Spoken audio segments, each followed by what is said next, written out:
Hey, it's 1:15. Woohoo! Official beginning. The chat is open, as you can see. Always appreciate it if we drop a line, ask a question, send a picture of where you're from, and so forth. Happy May Day already, like I kind of said. It's coming up. It's important for us.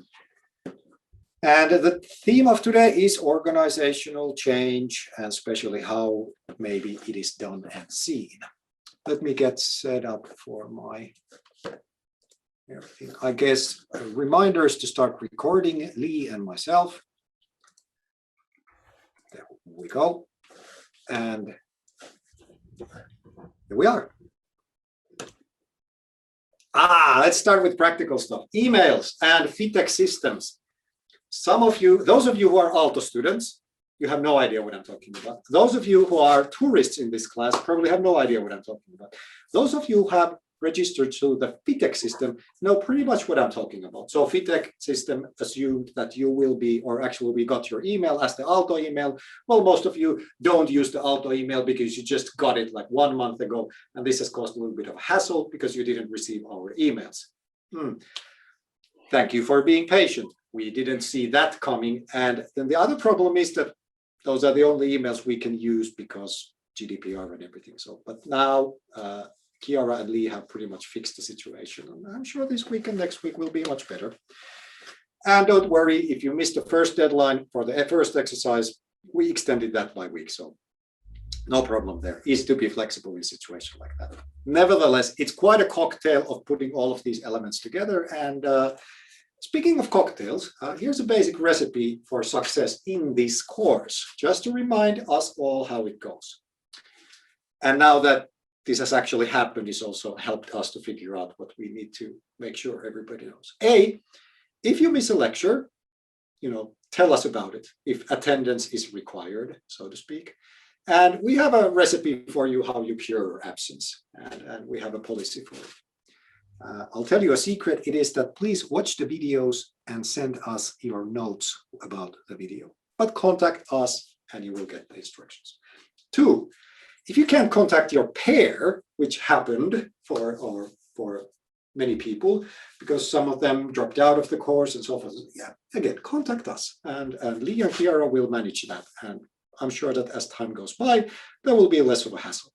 And if the contacting takes too much time, obviously we will extend the deadline for that exercise. Don't you worry about that. And thirdly, if you didn't receive our emails, if you haven't received any emails in the past 2 weeks, that should turn on an alarm bell.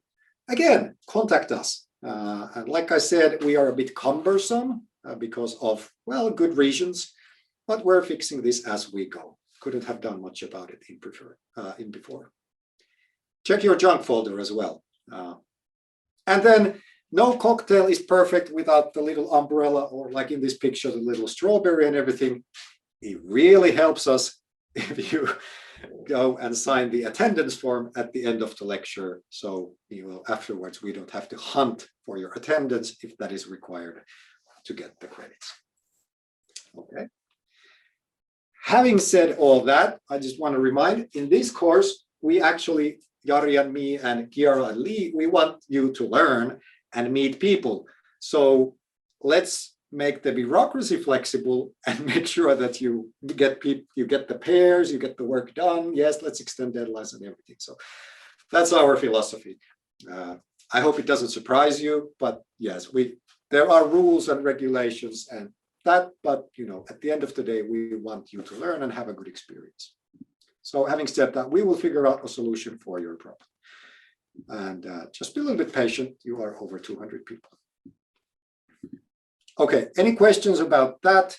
There's also the LinkedIn channel, Slack channel, emails, and feel free during the break or after this lecture, hang around and ask questions face to face. And then we go to the topic of today. I have the privilege of talking whole day, whole lecture. Yeah, Jari will be, or maybe next week. Jari will have, you will be back, Jari, in the 12th of May, am I right, talking, if I remember correctly. So it is me today, and the theme is organizational transformations. And to get into that topic, let's have a quick glance of the exercises you did last week. So, and again, a little reminder there, you can see, please return also the reflections. Those are the salt of the exercise. That's what we really want. The drawings, they're great and fantastic and beautiful, but the reflections, that's the thing. So here are a couple of quotes that I thought were really insightful. And these are two different people. And as you can see, the onion exercise we made you do, which was understanding the larger context of your pair's job or project. And I think somebody put this really nicely, that this is the old saying that when, medieval bricklayers or stone layers, that the other one is saying, I'm just laying bricks, and the other one understands that I'm actually building something bigger. And this also showed very nicely in one of the reflections in the pairs, was that a person wrote that their pair, that this exercise actually showed that they don't really necessarily understand what's going on. What is the cathedral that the whole company is building? That's a very deep insight. And the other ones, kind of the points that you pointed out, that this very simple diagram made you think or showed you, was definitely that it helps you understand who are the stakeholders, who should be involved in this project. And the fourth one here, I found really, really interesting and a really good point. That typically when we do our job in a larger context, we kind of feel the context in we operate. We have kind of intuition. And if you would ask people, they have answers because it's very intuitive. It's the forest for the trees. And then, of course, the point of drawing these simple circles is to help the other person see the forest for the trees. And the whole point being that it's not them asking the questions from themselves, because they would probably skip over some answers because they kind of already feel that they understand what's going on. And then a final quote I picked from the answers was that I thought it was a great connection to the uncertainty theme we had last week. That kind of which levels contribute to most uncertainty. That's a brilliant combination. That you actually look at the onion, you look at the circles, and then you start asking individual questions from, here you have like different contexts and different dimensions. Which one of these contributes to the uncertainty? Wow, that's an insightful thinking. And then the other one as well.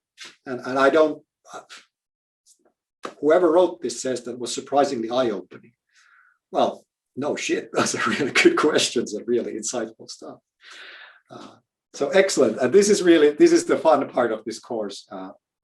And that's why I really want to share at least these few quotes with you, is really to see that how very differently and how insightfully this little exercise starts. And so if I kind of wrap it up, what's the lesson learned for the first exercise? The onion that we made you draw, it's a simplification, obviously. It's an extremely simple thing. But actually there was kind of a hidden agenda we had with this, and I'm getting there. First of all, if you need to do a simplification like last week's exercise, obviously you need to cut corners. You cannot include everything. And this came up in some of your reflections that, this, of course, it didn't cover the whole world and the complexities. However, when somebody like us forces you to cut corners, you need to start focusing on prioritizing. You need to start making decisions that which corners I cut. I will leave this out, but I will include this. The next question is, how do you know which corners to cut? What's the basis for your simplification? And that's why you need to have an answer of, kind of the broader answer of why. Why are you doing whatever you're doing? What is your agenda? What's the impact you're aiming for? Why are you drawing the onion? Why did you use this tool? Out of all the tools that you had, why did you choose this one?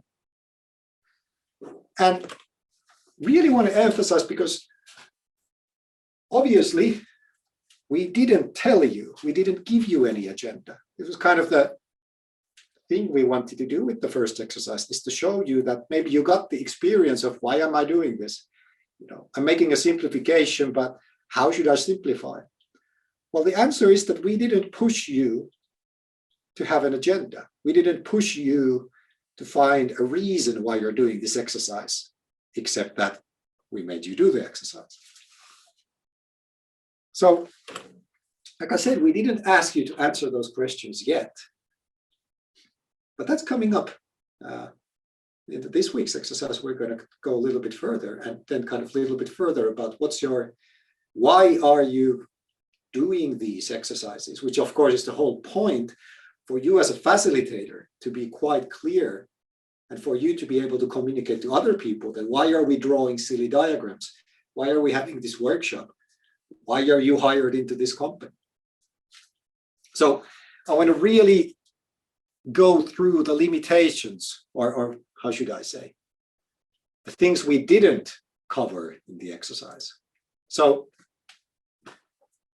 first of all, when we take the Odion diagram, what I'm pushing here is to think that there's a couple of things that the diagram requires, and you need to insert them in your agenda and in the way you use it.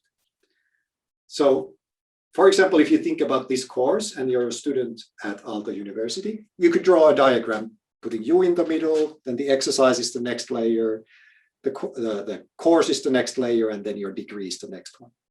Well, this is a good contextualized mapping, but that's actually not an organization.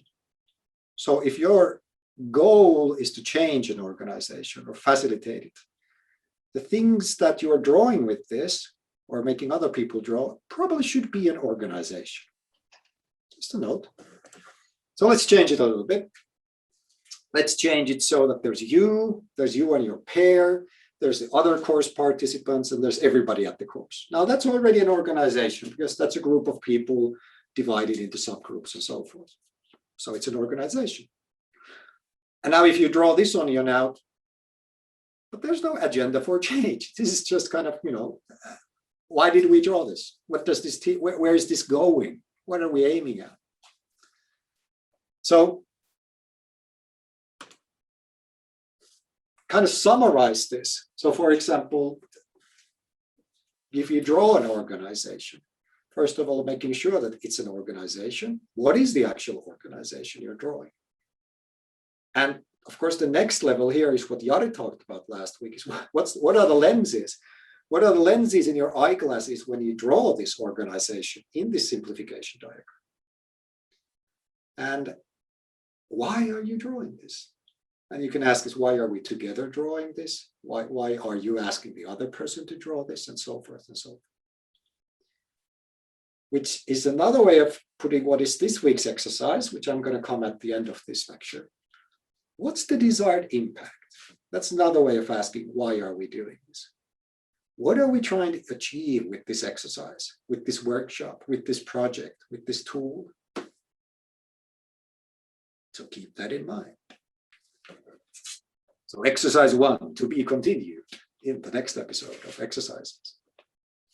And we're going to the theme of today, but I want to bring up 2 slides from Jari's set. First of all, taking a step back, what Jari talked about, kind of being conscious and aware of the lenses that we have when we start looking at organizations or organization reality. I think that really nicely emphasized that there is this like real living thing called organization that happens, not just kind of like some theoretical representation.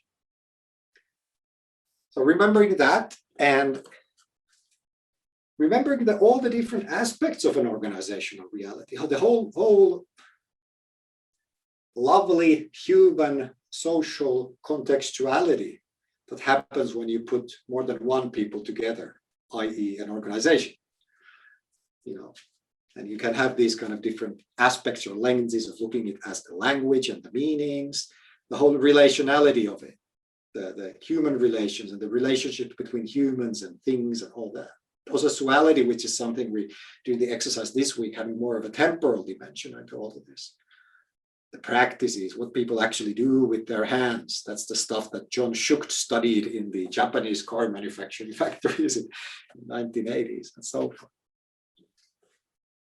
I think I want to emphasize these is this, because again, this is obvious, but I think this is kind of a foundation stone of when we start to understand transforming organizations. is that there's no single truth about your organization. There are contexts, different, and there are lenses, different. And there's more than a few. There's more than 2 or 3. I don't know if it's too much to say that there's like infinite amount of lenses and contexts. Probably a finite amount, but nevertheless. And of course, this is very important because we typically learn if we go and work for a large organization, there's kind of the classical organizational map. Here's our organization. And then we kind of get this feeling that there's a single truth. That's the organization. And if somebody tells you differently, you're like, wrong answer, because this is our organization. But I hope we covered that pretty much last week. But now I'm kind of hammering it in because this makes things, I don't want to say difficult, but it makes different.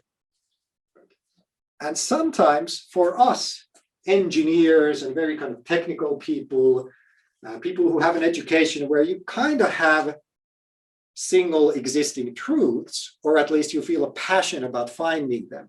You know, there's gravity, there's one gravity on this planet, not like several ones, or something similar. So when somebody says that, well, you know, we cannot define what's our organization, might feel a little bit paralyzed. But okay, what can I do? There's not a single definition, but it's this complexity and everything just blows up. Well, of course, you don't have to be paralyzed by that fact because most of your life you live and work with things that don't have a single definition. Just, you know, look around a little bit. And it, of course, it doesn't mean that we can be calm, we can be rational, analytical, we can be as freaking engineer as we want about the uncertainty, chaos, you know, complexity and everything. So the point being about all these lenses and contexts and not having a single truth is don't make the mistake of believing that there's a single truth. Don't make the mistake that you can explain your organization in terms of its static parts and how they interact together. There's an even academic term called reductionism for that mistake to be made. So don't imagine that anything that humans have ever done can be reduced into the static components and their interaction. I think that's almost a proven fact. And those of you who have studied physics or probably say that that's actually true about gravity as well. Let's not go there. So what you should do and what you can do is to simplify and to reduce, something we made you do last week in the exercise. And just like I said in the feedback from the exercise, when you do that, however, keep in mind, you need to be quite aware of the lenses you have. You should be very conscious of the corners that you are cutting, which means you should be quite comfortable in knowing what's your focus and why are you focusing on this, just like we did in the exercise. So boom, that's putting everything together from last week and the exercise and building up for this week. Nothing on chat yet. I haven't been controversial enough. Okay, have a sip of your coffee just like I did. We're going to now turn a page. So, what does a cultural transformation then look like? And then again, there's no single truth, so we need to answer for whom. There are different people looking at it. And what's our lens? I'm going to keep it very simple, and this is more of a practical point of view than, how should I say, social organizational analysis of the theory of how organizations transform. But I'm sure you can easily follow this and appreciate the complexities behind these simplifications I am making today. So here's the onion, and here are examples of lenses. That's what you did last week. A, B, and C. And when you start doing stuff, I'm going to talk a little bit today about outside perspective, top management perspective, and then touch a little bit about also the grassroots change agent perspective, or the people in the onion layer E, people being changed. But already, if you think about that, your job is to change the organization, or how have other organizations changed? The narratives, the stories are very different depending on which layer you are talking about and whose experience you're talking about. Let's start with first one, where I have a couple of examples. So let's look at it from an outside perspective. I'm quite comfortable talking about this because in my previous life, I was a consultant, often looking at it from an outside perspective or talking with people who had seen it and kind of listening. What did it look like? So either being part of the transformation as an outside consultant or something like that. So, it gives one kind of a view of the change. And the change I'm talking about is this, what we touched a little bit last week. So this kind of change towards this new culture, this where grassroots experts take responsibility and there's transparency of information and the end results matters more than the process, and we appreciate the well-being of people because of all of this. The anti-Taylor, agile, lean culture, responsive thing, organization, vision. And as a former consultant, I'm more than happy to produce you with a maturity model. And this is actually something I did together with my colleagues at Bearing Point a couple of years ago when we literally were around a table, a handful of consultants who had been more or less involved in close to 20 organizational transformation projects. And when we started making a maturity model, so as a kind of a conversation piece, typically what seems to be in Finnish large businesses was something like this. That the transformation starts with kind of what we call disconnected pioneers. That these are enthusiastic, people who have taken this course. I don't know, are they hired from another industry where people work in different ways? And they're kind of like, yeah, we should start thinking like this. We should start using these tools or bringing agile developers, and they telling other people than developers how do the agile teams work and so. And what gradually typically happens in a large organization, these people get together and they start creating these what we call pockets of change. That they start organizing stuff like, hey, we all think the same and we all want to change these things. Why don't we organize that every Monday, the first Monday of the month, we sit together and exchange experiences or start doing other kind of unofficial stuff. And then the top management notices, of course, this. They're like, wow, there's something happening here. Our people are taking initiative and they're doing stuff that seems to, resonate. And then the next jump typically is this big wheel of change. This goes into the top management agenda. That yes, it's time to create this responsive organization, something we talked about last week. And we need to make it as an official program and make sure everybody's included and so forth and so forth. And there's resources and money, there becomes a vision and everything about it. And everybody starts aiming for that new normal somewhere there. This, the dawn of a new company culture. And typically what happens at these different stages when you go looking at the organization, you start doing activities such as these, culture surveys, you're activating the pioneers, start defining a vision of what the new culture could mean for us in this company, and so forth and so forth. And hello, everybody from Yle, there in the audience. I'm not sure. Maria was there maybe last week. I'm not sure if you're there, but here's an example of how I've been watching the Yle story from the sidelines. And so for those of you who don't know, Yle is the Finnish public broadcasting company, which is funded by taxpayer money, which is super important in understanding the cultural change. So what the story of Yle, if I'm cutting some corners here and putting it into this model, happened over a decade ago when Yle started developing their own streaming services for television and radio programs. And what happened was that they hired a lot of developers and also outside external developers to build those systems. So what they actually brought with them was a different kind of a culture, the agile culture or lean culture, if you will. So it kind of planted some of the seeds of the change already there. And then what started gradually happening in the next few years with the people inside Yle who kind of were like, wow, this is the way to go. This is the way that we should develop our products and services, but also the way that we should start developing our leadership. They got together, they started organizing PO, product owner trainings, and started emerging clear leaders from all the people, from the volunteers. People, hey, go and ask that person. She knows quite well when the next training is or something like that. And for those of us here in Finland, you remember that Yle was in a bit of a cultural crisis, if you will, a few years back. Nothing to do with company development culture as such, but a little bit of a journalistic hassle, which ended up there was a new CEO hired, to cut the story short. However, the whole there became this kind of opportunity to introduce a new company culture. That we should, the journalistic and the culture was a little bit under criticism. So this kind of became on the very top agenda, especially hiring the new CEO.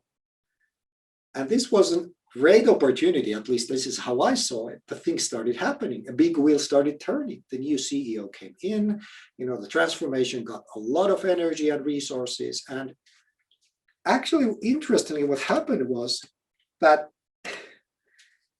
Yle kind of reached the new normal.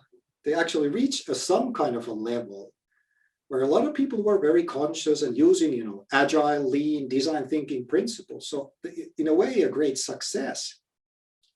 And this is something I was really interested in following, was that they started a lot of talks about, so now we are very lean, agile design. What are we going to do with it? So where is it taking us? So it's kind of like they built this new boat and have this great engine, and they have been really focusing on building a great engine. And now the question is, where should we go with this awesome boat? So where's the beacon? Where's the lighthouse? And for Yle, it has been the digital customer experience. It has been, creating a meaningful working place, better understanding the value of the whole company in society.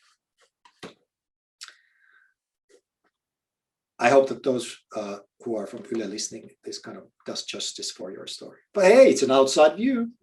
There are many lenses and perspectives. And of course, another example I want to show, it doesn't necessarily go as planned. So this, of course, I cannot say what company this is, but this is a company I worked with roughly 10 years ago, making a transformation program. And then I came back in a different context 7 years later, doing exactly the same job again, building a very similar transformation program. So in my interpretation, what happened was that, yes, definitely you could identify the pioneers and the enthusiasts and people going like, yes, let's do this. And let's start with the teams and then take the next layer of the onion and pushing forward, creating programs and building those, pockets of change happened, individual teams, even, business units started working differently. And, that's kind of where me and my colleagues came in as external coaches. But then there was a small wheel of change. The thing that I saw happen at Yle didn't happen in this company. So the whole critical mass, the enthusiasm and the cultural change that started happening didn't create enough mass to take the next level. For reasons I'm not quite sure, the executives weren't convinced that this should be a major change. And what seemed to happen after that, some of the enthusiastic pioneers left the company because it was a bit of a disappointment, and obviously the momentum kind of withered away. And the new normal, they went back to the old normal. And then maybe after 5 years, the time was ripe. And here I kind of want to be take a positive angle of this, is that maybe they were a little bit too early. Maybe the time wasn't right for them, for reasons I don't know, to be honest with you. But as an outsider perspective, it's like, it didn't happen. It's a very complex situation to understand why it didn't happen. And now they are going through, maybe this time around, maybe there's enough external pressure, maybe the market has changed, maybe the leadership has changed, and so forth and so forth. Risto. Yes. I think there's a very valid point in chat asking about this. How about pioneers in the top? And if there's this how this could happen from top down, not from bottom up, because there is an example of a company where there's a new CEO who is kind of representing this agile world or trying to start transformation from the top. How about that? Yeah, that's after the break. Oh, yeah, let's go there. So I had 3 lenses. That's actually my lens number 2 is the top perspective. Yeah. Thanks anyway. Looks like it was Hanna-Sofia you who made the comment. Yes. Super thanks. Yes. I'm checking out what else is here. Peter says that senior management needs to embrace the new culture. Absolutely, yeah. So we're going to get a little bit back on that and hoping to get more comments and experiences and insights as well. And just to give you a preview, that's the breakout room exercise. We're going to let you talk about your experiences and what you have found out all about this. Could you tell us approximately times and years between step 1, 2, and 3? I think that's a very good and valid question. I think that time scale is measured in years. So Burim, you're asking the question, you're absolutely right. It's not minutes or seconds or weeks. Then, of course, it depends on many circumstances, whether the size of the company, I would say also the actual business of the organization. It's a very different. So I worked a lot with Wärtsilä. So hello, everybody from Wärtsilä again. And their business is mainly the building the ship engines, but actually servicing them. So that, just the natural laws of the business make certain things much slower than in comparison if you're doing, let's say, for example, a purely digital product, something like a mobile game, where you can change everybody's product with the snap of your fingers, which obviously you can't do if you're in the ship engine or, energy business. That just doesn't happen. But absolutely, I guess the main point that we can all agree is that this is something you need to invest years into. And so if somebody's thinking that you get results in 6 months, your alarm bells should go off. It's like, that's not realistic. Just to give you a quick answer. Now, here's my main point about this diagram before I jump into dinosaurs, is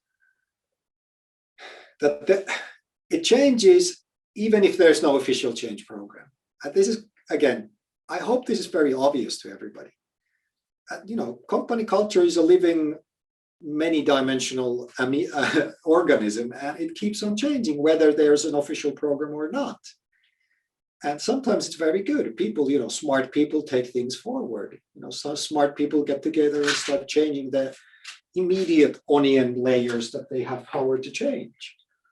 And I think the other main point here is that the change isn't linear, that it kind of happens in discrete jumps.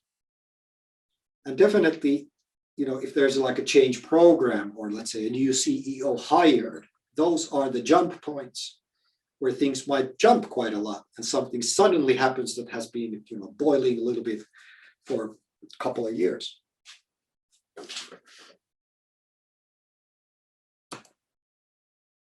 Okay, the dinosaurs. I'm not referring now to big companies as such. I'm referring to being aware of monsters. This is something I became quite aware many years ago. And again, maybe I need to remind my background. So coming from service design consultancy, software development, agile teams were everyday stuff for me. Design thinking was the oxygen that we breathe. In a relatively small company where I worked with and where a lot of consultants work. And then listening also to people who have a similar background, the people who are very progressive, to be honest, who have a very strong views of how teams should work, how companies should work, what agile, design, lean, what this all new culture should mean. So very progressive and smart people seem to be kind of falling into this narrative that if change didn't happen in 6 months, if change didn't happen in 2 months, there was this kind of thing that the bosses don't get it. So kind of something that you already brought up there, that the influence, the importance of the top management, and maybe the frustration of things that don't happen. So here's my little story. Let's see if I can provoke you.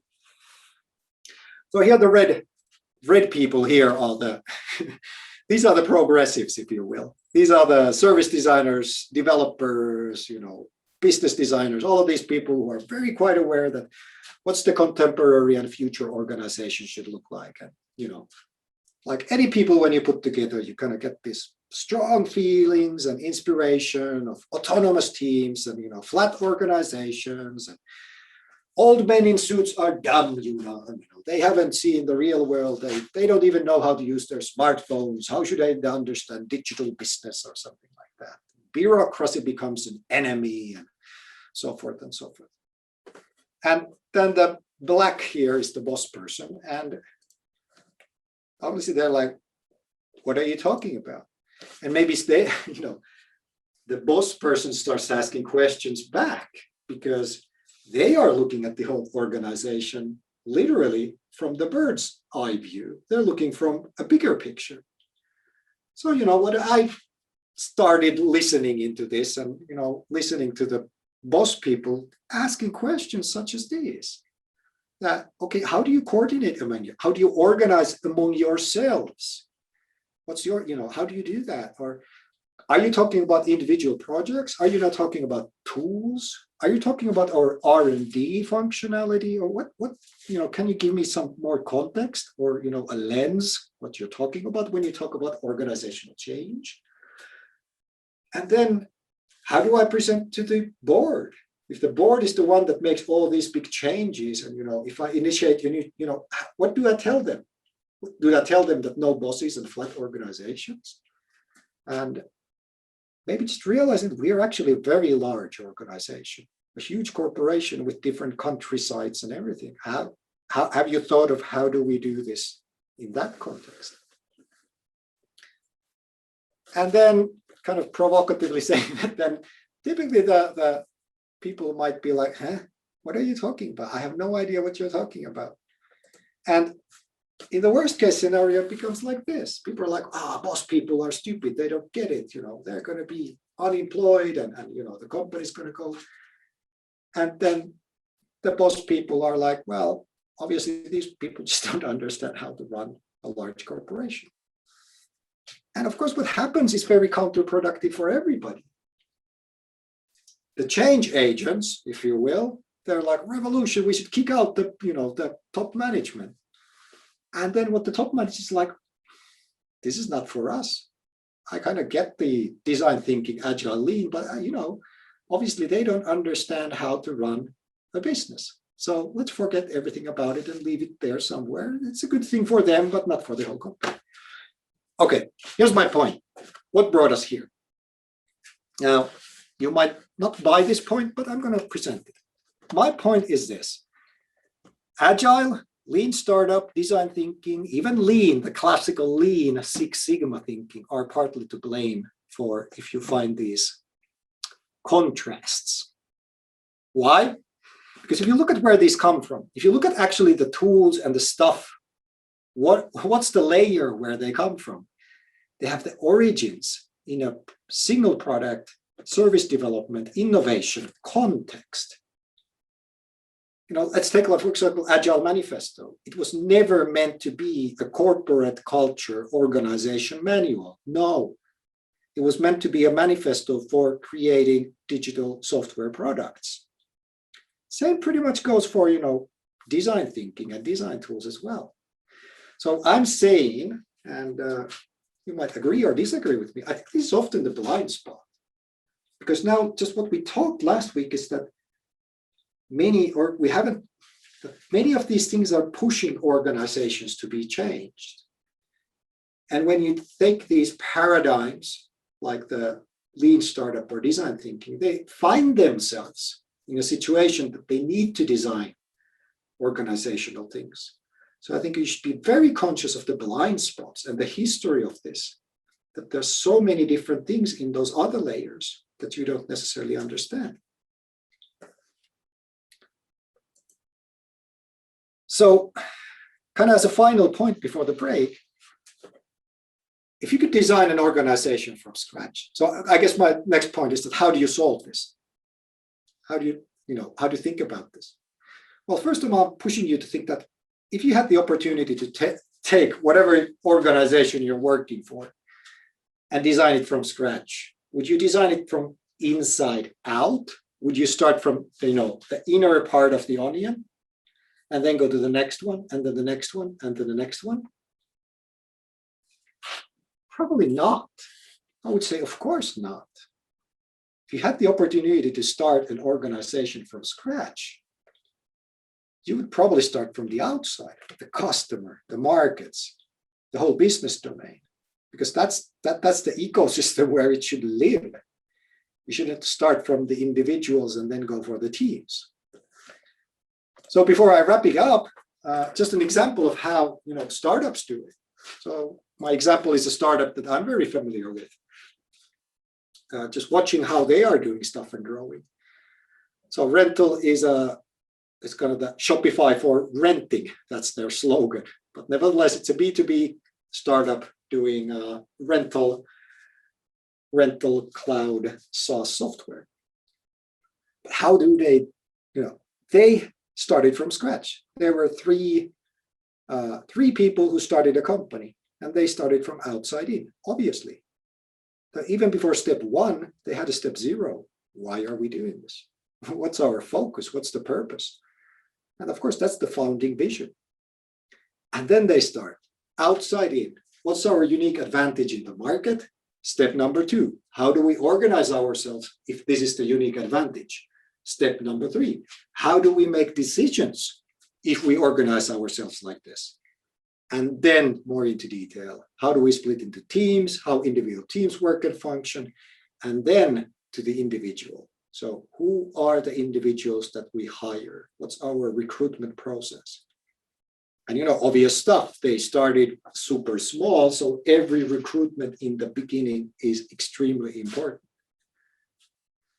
So my point, again, is that if I presented you with large organizations, and the transformations happen inside out, because they are not a clean slate. You have to remember, this is obvious. I'm hoping I'm stating the obvious here. But however, don't be blindsided by that you're too much, you can't see the forest for the trees, that you think that, the change and achieving change and designing the goal should be inside out. But no, the kind of building the vision for the change should always happen outside in. And I think that's the very first question you need to answer, so you at least don't fall into the bosses are stupid trap. Because if you have your vision from outside in, that's what typically the top management is also thinking. The markets, the environment, and everything that's outside, and then understanding the context from that. Okay, before the official break, let's see what the chat has.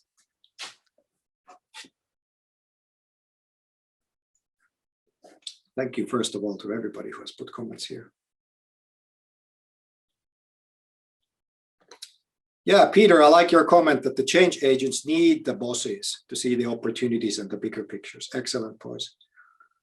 Let's see what Antti says. Personnel is informed and explained why and what will happen. Hey, guys, you're giving away my second part of my lecture here. Melanie, need to understand what business agility enables the business and lead from the impact perspective. Yes, absolutely. Thank you. Yeah, very good point. That's kind of, I guess, what I was trying to say with the Yle example, that, an agile culture is never valuable in itself. It is, it's a tool to create an impact. And that's always a business impact. That's the whole impact of why does the organization exist? Just like the startup. What's the founding vision? So when we talk about organization change, yeah, I think that's, yeah, thanks, Melanie, for putting that there, because now it's kind of what I'm saying with this slide is that, yeah, the vision always comes from outside in, the purpose of the company, although the change happens inside out.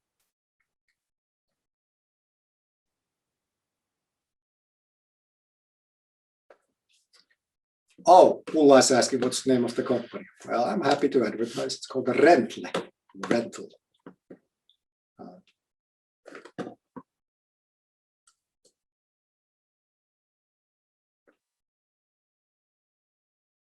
Jelska is asking, do I have any literature? I have a bunch of literature at the end of the lecture again. I'm just thinking if any of them really spots into this. I'm sure that there is a paper, there's an opportunity to do actually a paper about it.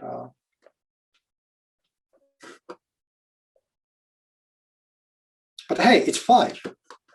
So I'll keep on writing in the chat, but I need to keep track of the time. So now a 5-minute break. Don't go to emails or whatever personal messenger service you have.